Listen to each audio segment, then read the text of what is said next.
Hello everybody, I'm at S&P Global's Metals and Mining event in London today, and I will be presenting the iron ore market outlook.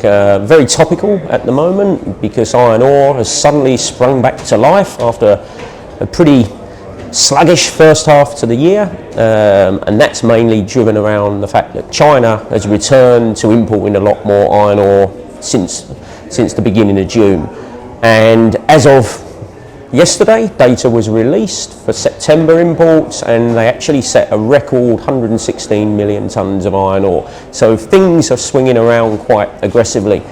Pricing wise, iron ore prices have been pretty much in the doldrums for the first half of the year, but the second half of the year they have started to tick upwards. And again, yes, as of yesterday, we're looking at pricing at around $109 a tonne, which is about 7 or 8 months high. So things are looking quite perky. What is interesting is that the steel market in China is still showing few signs of positive signals.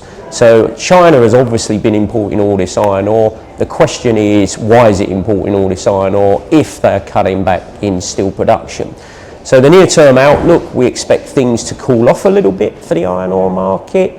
And going forward, that should be impacting prices. We also have a very important supply response coming through, which is the Simandou greenfield iron ore project in Guinea, which is looking scheduled to start up before the end of this year. Significant tonnes are expected to tip the iron ore market into sizable growing surpluses over the next medium-term period, and that's going to have some downward pressure for iron ore prices. However, we don't feel it's the end for demand for iron ore and being out-swamped by supply. We see China continuing to import more iron ore, albeit at lesser growth levels than it has in the past. But we also see over the longer term India emerging as a major iron ore importer.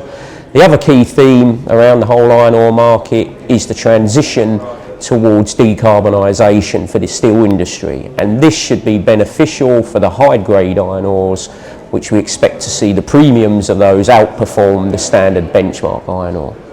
Okay, thank you.